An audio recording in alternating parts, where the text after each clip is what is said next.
அன்பிற்குரிய சகோதர சகோதரிகளே, அஸ்ஸலாமு அலைக்கும்.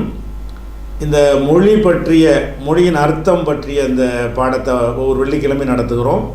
சென்ற வாரம் உறவு முறைகளில் சில விஷயத்தை சொல்லியிருக்கிறோம். அதனுடைய தொடர்ச்சியை நம்ம இந்த வாரம் பார்க்க இருக்கிறோம். தொடர்ச்சி என்னன்னு சொன்னால், இப்போ கணவன் மனைவி என்கிற ஒரு உறவு இருக்கிறது. இந்த கணவன் மனைவி, கணவன் என்பதற்கு இரண்டு சொற்கள் இருக்கிறது. ஜவுஜுன் என்பது பரவலாக அதிகமாக பயன்படுத்தக்கூடிய ஒரு சொல்லு. பாலுன் இது கூட குரானில் பயன்படுத்தப்பட்டிருக்கிறது. இதுவும் ஓரளவுக்கு பயன்படுத்துகிற சொல்லு தான். ஜவுஜி என்றால், பாலு என்றால் கணவன், கணவனுக்கு சொல்வது. அப்போ மனைவிக்கு என்ன என்று கேட்டால் ஜவுஜத்துன். ஆனால் இது பிற்காலத்தில் இப்படி மாறிக்கிருச்சு. ஆரம்ப காலத்தில் எடுத்துக்கிட்டிங்கன்னா ஜவுஜு தான் ரெண்டு பேருக்கும் உள்ளது. ஜவுஜி என்றால் கணவனுக்கும் சொல்லலாம், ஜவுஜி என்றால் மனைவிக்கும் சொல்லலாம். குரானில் இந்த ஜவுஜி என்பது அப்படி தான், ரெண்டுக்கு தான் பயன்படுத்தப்பட்டு இருக்கிறது. இந்த ஜவுஜத்துன்ற பெண்களுக்கு இந்த தேயை சேர்க்கிற ஒரு விஷயம் இப்போதைய நடைமுறைக்கு வந்துருச்சு. இப்போ உள்ள அரபி கிதாபுகள், புக்குகள் எடுத்துக்கிட்டு இப்படி தான் போடுவாங்க, ஜவுஜத்துன்னு போடுவாங்க. பழைய காலத்து நூல்களுக்கு போனீங்கன்னு கேட்டால் ஆணாக இருந்தாலும் பெண்ணாக இருந்தாலும் ஜவுஜு தான். இவனுடைய ஜவுஜுன்னு சேர்த்தா இவன்ட்டு சேர்க்குறீங்கல்ல, அதை வச்சு மனைவின்னு எடுத்துக்கிறீங்க. இவளுடையண்டு இல் போட்டிகள்னா இவளுடைய ஜவுஜுன்னா கணவன் எடுத்துக்கிறீங்க. இப்படி தான் அரபியில் இருக்கும். அரபியுடைய குரான், ஹதீஸு, அந்த காலத்தில் எழுதப்பட்ட நடைமுறையில் உள்ள நூல்கள் எடுத்துக்கிட்டிங்கன்னா கணவன் மனைவிக்கு பிரித்து சொல்ல மாட்டாங்க, ஒரு ஜவுஜுங்கிறது தான். ஆனால் இப்போ உள்ள நூல்கள்லாம் எடுத்துக்கிட்டிங்கன்னு சொன்னால் திருமண பதிவேடு இருக்கிறது. இஸ்மு ஜவுஜத்து, இஸ்மு ஜவுஜ் ரெண்டையும் தான் போடுவாங்க. கணவன் பெயர், மனைவி பெயர் என்று பிரித்து போட்டுட்ருக்குறாங்க. இது இப்போ நடைமுறைக்கு வந்துருச்சு. புதிய காலத்தில் நடைமுறைக்கு வந்துருச்சு. அதனால் இப்போ ஜவுஜுன் என்றால் ஆரம்ப காலத்து குரான் ஹதீஸில் உள்ள என்ன ஜவுஜுன்னா கணவன் மனைவி பொது வார்த்தை. இப்போ நடைமுறையில் என்ன அர்த்தம்னு கேட்டால் ஜவுஜுன் கணவன், ஜவுஜத்துன் மனைவி அப்படிங்கிறது இது அர்த்தம். அதுக்கு அடுத்தது அம்முன்னு ஒரு வார்த்தை இருக்குது. அம்முன் என்றால் யாருக்கு சொல்லுவோம்? அதாவது நம்ம தகப்பனோடு பிறந்த ஆண். நம்ம தகப்பனோட ஒரு ஆணும் பிறந்திருக்கலாம், பெண்ணும் பிறந்திருக்கலாம். தகப்பனோட பிறந்த ஆணாக இருந்தால் நம்ம தமிழ் என்ன செய்வோம்? சித்தப்பா பெரியப்பான்னு சொல்லுவோம், சின்ன வாப்பா பெரிய வாப்பான்னு சொல்லிக்கிடுவோம், சின்னத்தா பெரியத்தான்னு சொல்லிக்கிடுவோம் வயசை பொறுத்து. நம்ம தகப்பனுக்கு மூத்தவராக இருந்தால் பெரிய தகப்பனாக இருப்போம், நம்ம தகப்பனாரை விட வயசில் கம்மியாக இருந்தால் சிறிய தகப்பனார்னு சொல்லுவோம். அரபியில் அந்த வயசை வச்சு பிரிக்கிறது கிடையாது, அம்மன் தான். சிறிய தந்தை பெரிய தந்தைன்னு ஒரு தனி சொல்லலாம் கிடையாது. அவர் மூத்தவராக இருந்தாலும் சரி, இளையவராக இருந்தாலும் சரி, அது முக்கியத்துவம் கிடையாது, உறவு தான் முக்கியம் அப்படின்னு அவங்க கருதுகிறாங்க. அதனால அம்முன் என்றால் என்னென்னு கேட்டால் தந்தையுடன் பிறந்தவர். சின்னவரா பெரியவரா அது வரலாறை வச்சு தெரிஞ்சுக்கணுமே தவிர இந்த சொல்லை வச்சு தெரிஞ்சுக்கிற இயலாது. ரசூலுல்லாவுடைய அம்முன்னு வரும், பெரியத்தான்னு அர்த்தம் செஞ்சாலும் கரெக்டு தான், சின்னத்தான்னு அர்த்தம் செஞ்சாலும் கரெக்டு தான். அந்த சொல்லுக்கு அது ஓகே தான். வரலாற்று பிரகாரம் யார் மூத்தவர் யார் இளையவர்ன்னு தெரிஞ்சு வேண்டாம் நீ அந்த இடத்துல அர்த்தத்தை செஞ்சுக்கிடலாம். இந்த சொல்லுக்கு என்ன அர்த்தம்னு கேட்டால் அம்முன் என்றால் தந்தையுடைய உடன்பிறப்பு, நம்ம வாப்பாவுடைய உடன்பிறப்புன்னு அர்த்தம். அந்த உடன்பிறப்பு பெரியவராக இருந்தால் பெரியத்தா பெரிய வாப்பா, உடன்பிறப்பு சின்னவராக இருந்தால் சின்ன வாப்பா சின்னத்தா. அப்போ அம்முன் என்றால் சிறிய பெரிய தந்தை, சிறிய தந்தை பெரிய தந்தை, அதுக்குரிய வார்த்தை. இந்த அம்முடைய பெண்பால் அம்மத்துங்கிறோம். சின்னம்மான்னு அர்த்தம் செய்யக்கூடாது. இதில் சின்ன வாப்பான்னு அர்த்தம் செஞ்சதில்லை, சிறிய தந்தைன்னு. இது பெண்பாலை போனோன்னா சின்னம்மான்னு அர்த்தம் செய்ய முடியுமான்னா அப்படி செய்ய முடியாது. ஏன்னு கேட்டால் இது தந்தையோட பிறந்த பெண்ணு. அம்மு என்றால் தந்தையோட பிறந்த ஆண். தந்தையோட பிறந்த ஆணை என்ன செய்வோம்? சித்தப்பா பெரியப்பான்னு சொல்லுவோம். தந்தையோட கூட பிறந்த அக்கா தங்கச்சி என்ன செய்வோம்? மாமின்றுவோம். தந்தைக்கு உங்கள் தகப்பனாருடைய அக்காவுக்கு என்ன பேர்? சின்னம்மாவா? அம்மாவோட பிறந்தால் தான் நீங்கள் சின்னம்மான்னு சொல்லுவீங்க. அரபில் என்ன செய்கிறாண்டா ரெண்டு ஒரே மாதிரி வார்த்தையை போடுறோம். அம்முன் அம்மத்துன். அம்முன்கிறது ஆண்பாலாக இருக்குது, அம்மத்து பெண்பாலாக இருக்குது. இதனுடைய பெண்பால் இது இல்லை, விளங்குதா? அம்மு என்று சொன்னால் தகப்பனுடன் பிறந்த ஆம்புலை, அம்மத்து என்றால் தகப்பனுடன் பிறந்த பொம்புலை. அதாவது சின்ன அதாவது மாமின்னு அர்த்தம். மாமின்னு தான் நம்ம சொல்லுவோம். உங்கள் தகப்பனாருடைய அக்காவாக இருந்தாலும் உங்கள் தகப்பனாருடைய தங்கச்சியாக இருந்தாலும் மாமி. வயசில் சின்னவங்களாக இருந்தால் சின்ன மாமி, வயசில் பெரியவங்களாக இருந்தால் பெரிய மாமி அப்படின்னு சொல்லுவோமே தவிர அதை வந்து பிரித்து சொல்கிறோம். அரபில் என்ன செய்வாங்கன்னு கேட்டால் அம்மத்துன் மாமி. மாமி என்றால் தகப்பனுடன் பிறந்தவள், அது தகப்பனின் சகோதரி. அம்மத்து என்ன என்னது? அம்மு என்றால் தகப்பனின் சகோதரன், அம்மத்தி என்றால் தகப்பனின் சகோதரி அப்படிங்கிற ஒரு அர்த்தம் வந்துடும். ஹாலுன், ஹால் என்று சொன்னால் இது எதுக்குன்னு கேட்டால் வந்து தாய்க்கு வந்துடும். அது தகப்பன் முடிஞ்சிருச்சு. தாயோட பிறந்த ஆம்பளை அவருக்கு என்ன சொல்லுவீங்க? மாமாம்பிங்க. ஹாலுன்னு சொன்னால் உங்கள் தாயுடைய அண்ணன் தம்பி, சின்ன மாமா பெரிய மாமாங்கிறீங்கல்ல. அப்போ ஹால் என்றால் தாயோடு பிறந்தவர், பிறந்த ஆண். தாயோடு பிறந்த ஆண் என்றால் அதாவது மாமான்னு நம்ம சொல்லுவோம்ல, தாய் மாமான்னு சொல்லுவோம் இல்லையா, அதான் ஹால் என்றால் மாமா. தாயோடு பிறந்த சகோதரியாக இருந்தால் பெண்ணாக இருந்தால் சின்னம்மாவாயிருவாங்க. இப்போ அவர் ஹாலுங்கிறது மாமாவாக போவோம், ஹாலத்துங்கிறது சின்னம்மான்னு மாறிக்கிறோம். ஏன்னு கேட்டால் தாயோடு பிறந்த பொம்பளை, தாயோடு பிறந்த பொம்பளையாக இருந்தால் ஹாலான்னு சொல்லுவாங்க, ஹாலத்தும்பாங்க. ஹாலா நடைமுறையில் ஹாலான்னு சொல்கிறோமா இல்லை, இந்த நடைமுறையில் கூட தமிழ் மாதிரி அதை பயன்படுத்திக்கிறாங்க ஹாலான்னு சொல்லி. ஹாலான்னா சின்னம்மா, சரியா? அரபி வார்த்தை. ஹால் என்று சொன்னால் அது வந்து மாமாண்டாயிரும், சின்னப்பாடு வராது, சரியா? ஹால் என்றால் தாயோடு பிறந்த ஆம்பளை, ஹாலத்து என்றால் தாயோடு பிறந்த பொம்பளை, அதாவது சின்னம்மா பெரியம்மா அப்படின்னு வந்துடுது. அதுக்கப்புறம் வந்து கணவனுடைய சகோதரன். இதுக்கு நம்ம தமிழில் ஒரு சொல்லு வச்சுருப்போம். என்ன சொல்லு? என்னமோ அது குழந்தையாக என்னது? கணவனுடைய சகோதரன், கொழுந்தனா இப்படின்னு ஒரு சொல்லு வச்சுருக்குறோம். அரபியில் அப்படி சொல்லு கிடையாது, இப்படி தான் சொல்லணும். அதாவது கணவனுக்கிட்ட அண்ணன் தம்பி இருக்காங்கல்ல, அது தமிழில் வந்து நம்ம வந்து கணவனின் சகோதரன் சொல்லுவோம், அப்படி சொல்ல மாட்டோம். அது கொழுந்தன் அப்படின்னு ஒரு தனி சொல்ல வச்சுருக்குறோம். அரபியில் அந்த கொழுந்தன்லாம் சொல்லு கிடையாது, கணவனின் சகோதரன் சொல்லிட வேண்டியதான். அஹுஸ் ஜவுஜி என்றால், ஜவுஜின்னா கணவன், அஹு என்றால் சகோதரன், அஹுஸ் ஜவுஜி என்றால் கணவனின் சகோதரன் இதுக்கு அர்த்தம். இதுக்கே ஒரு தனி சொல்லு இருக்கான சொல்லு கிடையாது. கொழுந்தன்கிற ஒரு ஒரு ஒரு சொல்லு என்னையில் அரபியில் வராது. அரபியில் வராதான் என்ன செய்யணும்? கொழுந்தண்டா என்னன்னு கேட்பாங்க. இந்த கணவனுடைய சகோதரன் சொல்லிட்டு போ. அதே மாதிரி வந்து கணவனுடைய சகோதரி, அதுக்கு என்ன சொல்லுவாங்க? கொழுந்தியாவா? அது பேர் கணவனுடைய சகோதரி, நாத்தனாவா? நாத்தனாம்பிங்க. நாத்தனாண்டு ஒரு சொல்லு அரபியில் வராது. நாத்தனாண்டு குறிக்கிற அந்த உறவை குறிக்கிறதுக்கு ஒரு சொல்லு வராது. எப்படி தான் வரேன்? உஹ்து ஜவுஜ், கணவனின் சகோதரி. நாத்தனா என்று ஒரு சொல்லில் அடக்காமல் என்ன செய்வாங்க? அதை அந்த கருத்தையே சொல்லிடுவாங்க. உஹ்து ஜவுஜ், கணவனின் சகோதரி. நீங்கள் நாத்தனான்னு எழுதிக்கிற வேண்டியதான். உங்கள் பாஷையில் எப்படி சொல்லுவீங்களோ அதை செஞ்சுக்கிற வேண்டியது. அந்த நாத்தனான்ற ஒரு சொல்லில் அந்த உறவு வருமாண்டா வராது. கணவனின் சகோதரிங்கிற ஒன்று தான் வரும் அதில். அது உஹ்து ஜவுஜி, கணவனின் சகோதரி. கணவனின் இப்போ தானே பார்த்தோம், நாத்தனார் பார்த்துறோம். அதுக்கு அடுத்தது அஹு ஜவுஜத்தி, மனைவி, மனைவியுடைய சகோதரன். மனைவியுடைய சகோதரனுக்கு என்ன சொல்லுவோம் நம்ம தமிழில்? மச்சான்னு சொல்லிக்கிறீங்கல்ல, அது கிடையாது அரபியில்.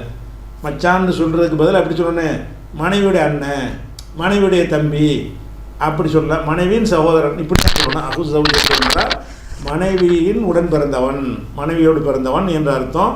இது நம்ம பாஷையில் என்ன செய்வோம்? மச்சான்னு சொல்லிக்கிறீங்கல்ல, அது போட்டுக்கிறோங்க. அந்த மச்சான்ங்கிறதுக்கான ஒரு சொல்லு இல்லை அரபி உறவில் வந்து, மச்சான்கிற ஒரு சொல்லு இல்லை.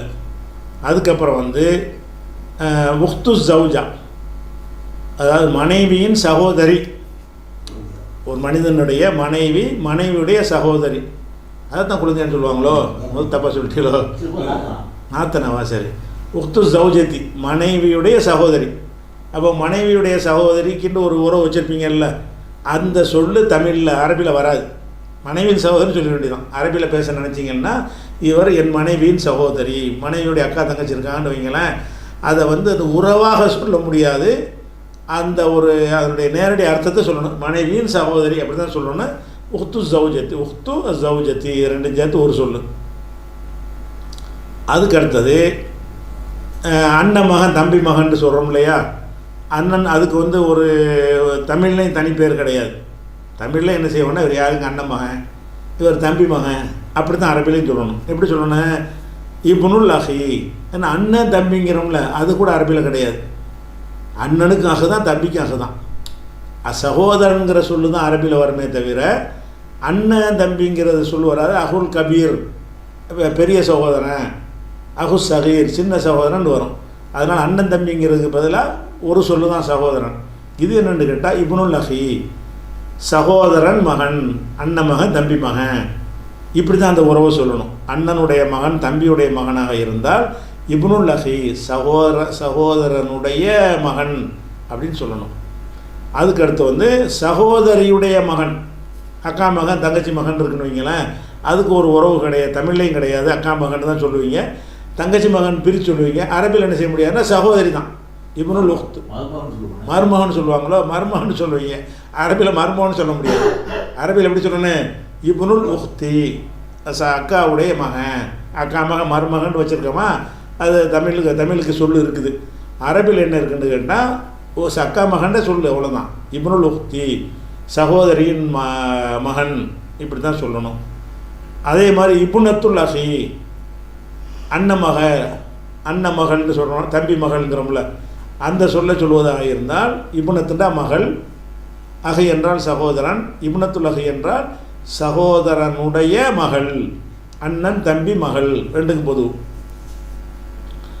அதே மாதிரி இப்னத்துல் உக்தி, அதுக்கு நான் தமிழில் நான் கொடுக்கல. ஏன் கொடுக்கலன்னு கேட்டால் அதுக்கு தனி சொல் இல்லாதனால நீங்கள் ஃபுல் பண்ணிக்கிறது. இப்னத்துல் உக்தி என்றால் சகோதரியின் மகள், அதான் அக்கா மகள் தங்கச்சி மகள், அந்த மாதிரி சொல்வதாக இருந்தால் அப்படி செய்யணும்.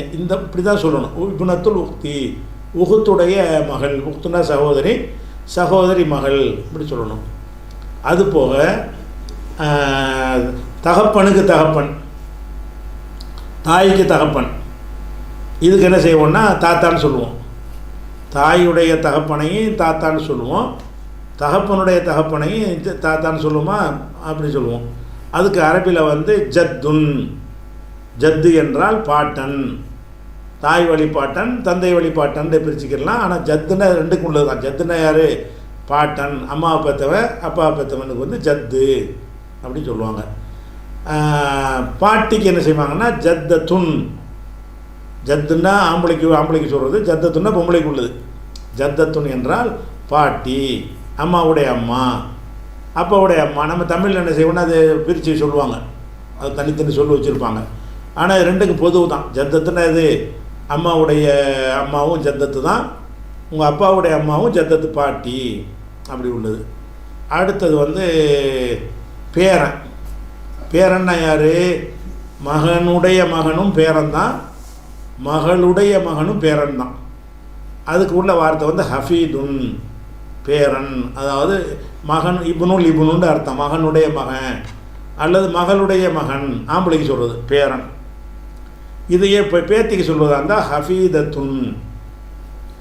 ஹஃபீதத்துனா பேத்தி, பேத்தி என்றால் மகனுடைய மகள் அல்லது மகளுடைய மகள், மகனுடைய மகள் அல்லது மகளுடைய மகள், இது வந்து பேத்தி. இப்படியான ஒரு இருக்குது. அது போக இந்த உறவு முறையில் இன்னும் தெரிஞ்சுக்கிற விஷயம் என்னென்னு கேட்டால், அப்படி போட்டப்படும் தெரிஞ்சுக்கிற விஷயம் என்னென்னு கேட்டால், இந்த உறவு இல்லாமல் இந்த பாலினத்தின் அடிப்படையில் பிரிப்போம் இல்லையா, பாலினம், பருவம், வயசு, அதை கொண்டு உள்ள சொல்லும் இருக்கிறது. இப்போ ஆம்பளைன்னு சொல்ல வேண்டியிருக்கு. ஆம்பளைக்கு உள்ள வார்த்தை என்ன? ரஜுலுன். ரிஜுலுன்னு ரீ போட்டு விட்டீங்கன்னா காலுன்னு அர்த்தம் வந்துடும். முதல் சொல்லிட்டோம், ரிஜுலு என்றால் காலு. இது ரஜுலுன் என்று சொன்னால் ஆம்பளை, ஆண்மகன். அப்போ ஆண்கிற எல்லா ஆணுக்கும் கணவனாக இருக்கலாம், அண்ணனாக இருக்கலாம், தந்தையாக இருக்கலாம், தாத்தாவாக இருக்கலாம், எல்லாரும் ஆண்கிற அந்த பாலினத்தின் அடிப்படையில் உள்ள ஆணை குறிக்கிற சொல்லி எதுன்னா ரஜுலுன், ஆண். பெண்ணை குறிக்கிறதா இருந்தால் அதுக்கு வந்து 2 சொற்களை பயன்படுத்துவாங்க. மர்அத்து என்றால் பெண், ரஜுலு என்பதற்கு எதிர்ப்பதம் மர்அத்துன், பெண் என்று சொல்வார்கள். அதை மர்அத்து என்று சொல்லாமல் இம்ரஅத்துன் என்றும் சொல்வார்கள். மர்அத்துன் என்றும் சொல்வார்கள், இம்ரஅத்துன். இம்ரஅத்து நூஹுடைய மனைவி வருதில்ல, அதை சேர்க்கும்போது மனைவின்னு அர்த்தம் வந்துடும். சும்மா இம்ரஅத்துன்னா பெண்ணுன்ற அர்த்தம், இம்ராத்து இப்ராஹிம்னா இப்ராஹிமுடைய மனைவின்னு அர்த்தம் வந்துடும். அந்த சேர்க்கறதுனால வந்துடும். பொதுவாக சொன்னால் இம்ராத்து பெண்ணு. ஆண்கிறத பன்மையாக சொல்வதாக இருந்தால் ரிஜாலுன், ரஜுலுன் ஒரு ஆம்பளை, ரிஜாலுன்னா ஆண்கள், எல்லா ஆண்களையும் குறிக்கிற பொதுவான சொல்லு. பெண்களை குறிக்கிறதா இருந்தால் நிசாவுன், நிஸ்பத்துன், ரெண்டு சொல்லு. நிசாவுன்றா நிறைய பெண்கள் இருக்காங்கன்னு வைங்க, அவங்கள சொல்கிறதுக்கு வார்த்தை என்ன? நிசாவுன். அந்த சொல்லுக்கு பதிலாக நிஸ்வத்துன் என்றும் சொல்லலாம். நிஸ்வத்துன் என்றாலும் பெண்கள் தான், நிசாவு என்றாலும் பெண்கள் தான். அதுக்கடுத்து இரத்த உறவு இருக்கும்ல, பொதுவான உறவு. இரத்த உறவுன்னா இப்போ சொன்ன அம்புட்டும் சித்தப்பா பெரியப்பா சின்னம்மா பெரியம்மான்னு இப்படி பிரித்து சொல்லாமல் இவங்கெல்லாம் எங்கள் இரத்த உறவு அப்படின்னு சொல்வதாக இருந்தால் ரஹமுன். ரஹமு என்றால் இரத்த உறவு. அர்ஹாம் பன்மையாக சொல்கிறான் தான். அப்போ இரத்த ரஹமுன் என்றால் இரத்த உறவு. இந்த ரஹமு என்பதற்கு கற்பப்பைங்கிற அர்த்தமும் இருக்குது. இந்த கற்பப்பை வழியாக இந்த உறவு வர்றதுனால தான் இரத்த உறவுன்னு சொல்கிறாங்க. அந்த கற்பப்பை தானே இந்த உறவு தீர்மானிக்குது. சித்தப்பா பெரியப்பான்னா என்ன அர்த்தம்? எங்கள் அம்மாவுடைய கற்பத்தில் இவர் உதிச்சவர்னு அர்த்தம். அந்த வகையில் தான் அந்த உறவுக்கு அந்த பேர் வந்திருக்கு. இப்போ ரஹமு என்பதற்கு இரத்த உறவு என்கிற அர்த்தம் இருக்கிறது. கற்பப்பை இருக்கும்ல, கற்பப்பையில் குழந்தை இருக்குன்னு சொல்கிறீங்கல்ல, அந்த கருவறை, இந்த கருவறைங்கிற வார்த்தைக்கும் ரஹமுன் என்று சொல்வார்கள்.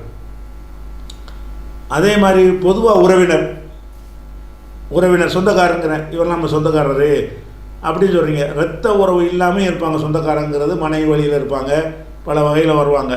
நெருக்கமான ஆட்கள்னு வைங்க, அது கரீபுன். கரீபுன்னா நெருக்கமானவர், அதான் உறவினர். இவர் நம்முடைய கரீபு அப்படின்னு என்ன அர்த்தம்? நம்முடைய உறவினர், சொந்தக்காரர். சொந்தக்காரன்னு பயன்படுத்துகிறீங்கல்ல, அந்த சொந்தக்காரருக்கு அரபியில் கரீபுன்னு சொல்லுவாங்க. அந்த பருவத்தை வைத்து, மனிதனுடைய பருவம் இருக்குல்ல, வயசு, அந்த வயசை வைத்து திஃபுலுன் குழந்தைன்னா எது? அந்த பால் குடித்து நடக்க ஆரம்பிக்கும்ல, அது வரைக்கும் உள்ள தவழ்ந்து எந்திரிச்சு நடக்க ஆரம்பிக்கும் இல்லையா, தத்தி அந்த பருவம் வரைக்கும் உள்ளதுக்கு பேர் என்ன? திஃபுலுன், குழந்தை. நம்ம தான் தூக்கி வச்சுக்கிறேன்னு வரும்போது சிறுவன் ஆயிடுவாங்க. தூக்கி வச்சுக்கிட்டு இருக்கிற வரைக்கும் குழந்தையாக இருப்பாங்க. அவங்களா நடக்க ஆரம்பிக்கும் போது அதுக்கு பேர் சிறுவன்ட்டு மாறிக்கிறோம். அப்போ திஃபுலுண்டா எது? குழந்தை என்றால் அதாவது தாய் தந்தையுடைய அரவணைப்பிலேயே இருக்கக்கூடியது. தானாக நடந்து எங்கேயும் போகாத பருவத்துக்கு குழந்தைன்னு சொல்கிறோம்ல, அதுக்கு அரபியில் திஃபுலுன், சிறு குழந்தை. அதுக்கப்புறம் அந்த குழந்தைக்கு அடுத்த பருவம் இருக்குல்ல, அதுக்கு பேர் சபியுன். குழந்தைக்கு ஆம்பளை பொம்பளை பிரிக்க மாட்டாங்க. திஃபுலத்துன் ஆம்பளை பிள்ளை அப்படி குழந்தைய அப்படி தானே பேசிக்கிடுவோம். சின்ன பிள்ளைகள் அதை பிரிக்கிறது கிடையாது. அதனால் ஆம்பளை பிள்ளையாக இருந்தாலும் திஃபுலு தான், பொம்பளை பிள்ளையாக இருந்தாலும் திஃபுலுன்ற வேண்டியதான். சபியுன் சிறுவண்டு வரும்போது பிரிச்சிருவாங்க. சபியுன் சிறுவன், இது ஆம்பளை பிள்ளை. ஆம்பளையில் உள்ள சின்ன வயசு, அதான் நடக்கிற வயசுலையும் பருவம் அடைகிற வரைக்கும், சபின் அது வரைக்கும் பருவ வயசு அடைகிற வரைக்கும் உள்ளவனுக்கு பேர் என்னது? சபியுன், சிறுவன். இதே பொம்பளை பிள்ளையாக இருந்தால் சபியத்துன், சிறுமி. எது வரைக்கும் சிறுமிப்பாங்க? வயசுக்கு வர்ற வரைக்கும் தான். அவங்க ஏஜ் அட்டன் பண்ணிட்டாங்கன்னா அந்த சபியத்து மாறிடும்.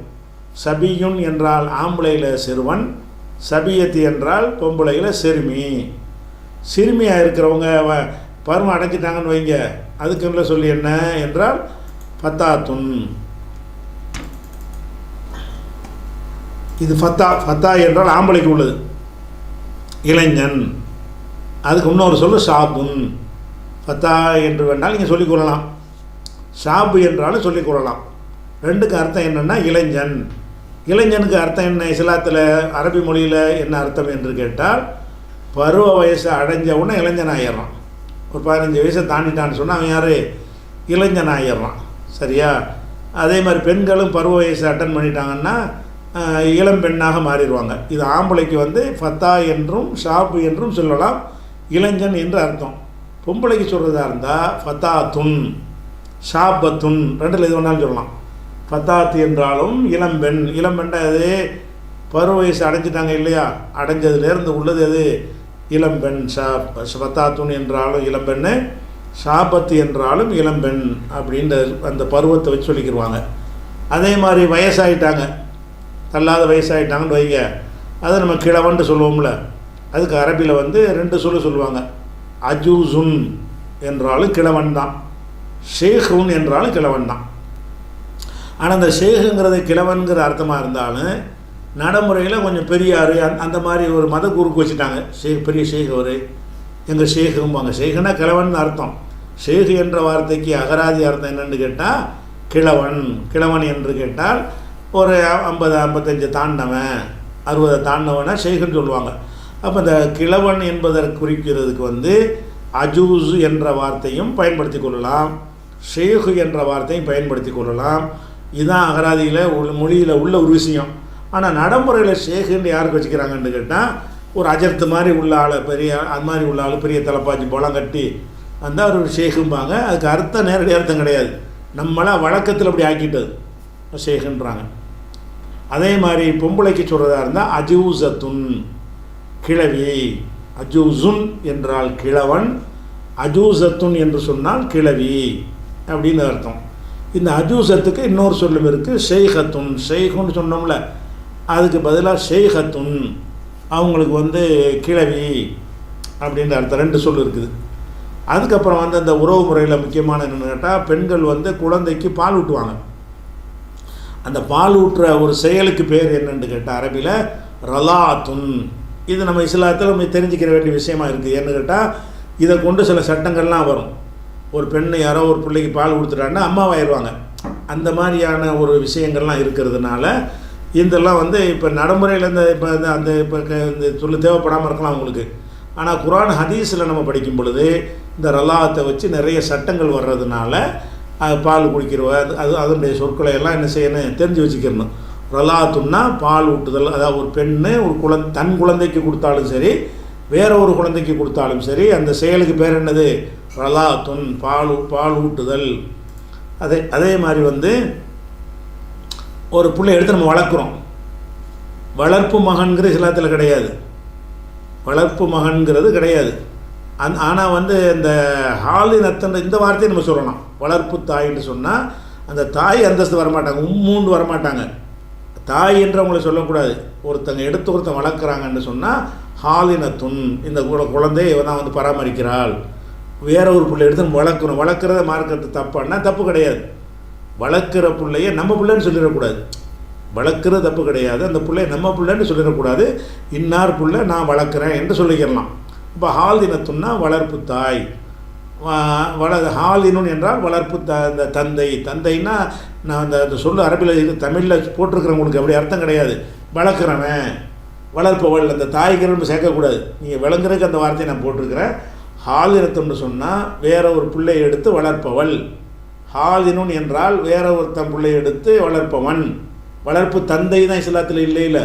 அந்த நான் தமிழில் போட்டதை அழிச்சிருங்க, அதை வளர்ப்பவன் வச்சுக்கிறேங்க.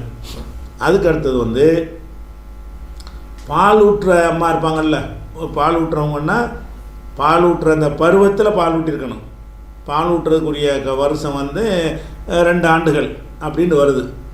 2 வயசுக்கு உட்பட்ட ஒரு குழந்தைக்கு ஒரு பெண்ணு பால் ஊட்டி விட்டால் இவளுக்கும் அவளுக்குமா அந்த குழந்தைக்கும் உள்ள உறவு அம்மா மகள்கிற உறவாகி போயிடும். பெத்த பிள்ளைக்கு ஒரு அந்த கல்யாணம் பண்ணுற விஷயத்துலலாம் என்ன செஞ்சிடறேன், இவளுடைய மகனை வந்து அவளுக்கு கல்யாணம் பண்ணி கொடுக்க முடியாது, அண்ணன் தங்கச்சி ஆயிடுவாங்க.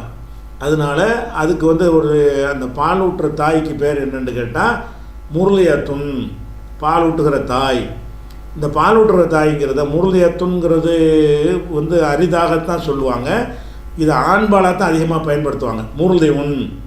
முர்லியுன்னா பால் ஊட்டுகிற தாய். ஏன்னா ஆம்பளை பால் ஊட்ட மாட்டான்ல, ஆம்பளைகிட்ட பால் ஊட்டுற ஒரு விஷயம் இல்லாததுனால பெண்ணுக்கு உள்ளதாக இந்த துண் சேர்க்குறாங்கல்ல, அது சும்மா உங்களுக்கு புரிகிறதுக்காக நான் சேர்த்துருக்குறேன். அப்படி சேர்க்காமல் என்ன செய்யலாம்னு கேட்டால் முர்லியுன் அப்படியே சொல்லலாம். முர்லியத்துண்டு சொல்லாமல் முர்லியுன்னு சொல்கிறா இருந்தாலும் என்ன செய்யலாம், இப்படி சொல்லிடலாம்.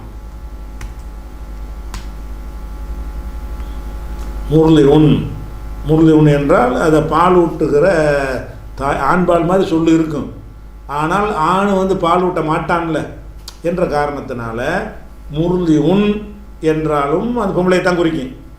முர்லியத்துண்டாலும் குறிக்கும். ஹதீஸுகள் பழைய காலத்தின் உள்ளெல்லாம் அந்த பெண்பால் சொல்லாது அதை யூஸ் பண்ண மாட்டாங்க. இப்போ நடைமுறையில் என்ன செய்கிறாங்கன்னா பொம்பளைக்கு முர்லியத்துண்டு ஆக்கி போடுறாங்க. அதுக்கப்புறம் வந்து இந்த கல்யாணம் பண்ணுறோம்ல, அந்த திருமணம், அந்த அதுவும் உறவில் வர்றது தானே. அதுக்குரிய சொல்லி என்ன? நிக்காகுன். நிக்காக என்றால் திருமணம். இந்த நிக்காகுங்கிறதையும் நம்ம சொல்லிக்கிறலாம். ஜிவாஜி என்றும் ஜிவாஜுன். ஜிவாஜி என்றாலும் திருமணம் தான், நிக்காக என்றாலும் திருமணம் தான். இப்போ தப்தர்லாம் ஜிவாஜின்னு தான் போட்டிருப்பாங்க உங்களுக்கு அப்போ சர்டிஃபிகேட் கொடுக்கும்போது. அதுவும் என்னது? அந்த ஜவுஜிலேருந்து வர்றது தான், கணவன் மனைவி ஆக்குறதுன்னு அர்த்தம். அப்போ நிக்காக என்றாலும் கல்யாணம், நம்மளே திருமணம் கல்யாணம் ரெண்டு சொல்லி வச்சுக்கிறோம்ல, அது மாதிரி வச்சுக்கிறோங்க.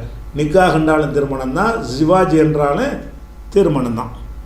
அதே மாதிரி திருமணம் ஆன பிறகு ரத்து பண்ணுறாங்கன்னு வைங்க, ஒரு ஆண் தரப்பிலேருந்து மனைவி வேணாம்னு ரத்து பண்ணுறதா இருந்தால் அதுக்கு பேர் தலாக்கு. நம்ம அறிஞ்சு வச்சுருக்கணும். தலாக்குன்னா விவாகரத்து. ஆண் தரப்பில் உள்ளதுக்கு பேர் என்னது? தலாக்கு. தலாக்குன்னா ஆண்கள் தரப்பிலிருந்து செய்யப்படுகிற விவாகரத்துன்னு அர்த்தம். பெண் தரப்பில் உள்ளது என்ன செய்வாங்கன்னா நடைமுறையில் குலாம்பாங்க. குலான்னு ஒரு சொல்லு கிடையாது, வழங்குதா? பெண்கள் விவாகரத்துக்கு என்ன செய்யணும்னா ஹுல் என்று தான் அந்த வார்த்தையை சொல்லணும். இது நம்ம வாயில் நுழையாது. அது அஜமி நம்ம அரபியிலே பேசக்கூடியவங்க கரெக்டாக பேசிடுவாங்க. அதுக்காக நம்ம என்ன செய்யணும்?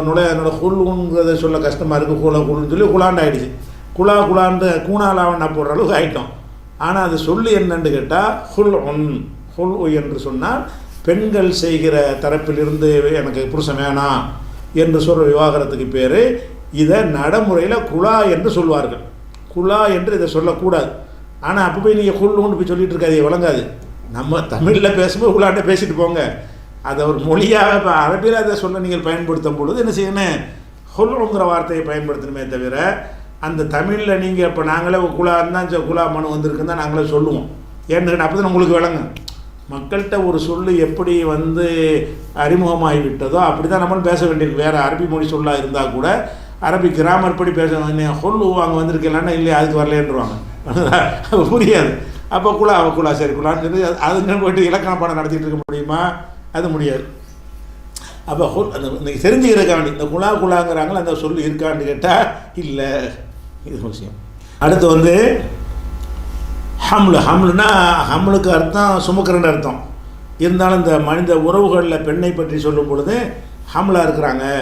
ஹம்லுன்னா கர்ப்பமாக இருக்கிறாங்க. அப்போ கற்பம் தரித்தல், கற்பம் என்று அர்த்தம் ஹம்லு.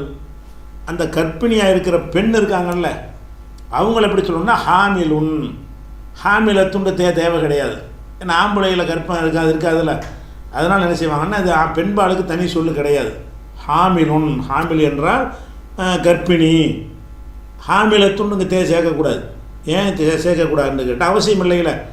ஆணுலையும் இருந்து பெண்ணுலையும் இருந்தால் தான் வித்தியாசத்துக்கு ஆணுக்கு ஒரு சொல்லு பெண்ணுக்கு ஒரு சொல்லு வைக்கணும். இது பெண்ணுக்கு மட்டும் உள்ள ஒரு செயலாக இருக்கிறதுனால ஹாமிலத்துண்டு சொல்லாமல் என்ன செய்யணும்? ஹாமிலுன் அப்படின்னு சொல்லி வந்துடணும். ஹாமில்னா கர்ப்பமாக இருக்கிற ஒரு பெண்ணு, ஹாமிலாக இருக்கிறேன். இந்த ரஹமுன் ஏற்கனவே அந்த சொல்லிட்டேன். ரஹமுன்னா கூட உறவினர்களுக்கும் சொல்லுவாங்க, கருவறைக்கும் சொல்லுவாங்கன்ட்டு. இந்த கருவறைக்கு அவனோருக்கு அடுத்தது போட்டிருக்குது உறவு. இது ஒரு உறவு. இந்த மாதிரியான உறவு முறை, கல்யாணம் காட்சி அதெல்லாம் என்ன செய்யணும்? தெரிஞ்சுக்கிட்டோம். இன்ஷா அல்லாஹ் அடுத்த சொற்களை அடுத்த வாரத்துக்கு பார்ப்போம் இன்ஷா அல்லாஹ்.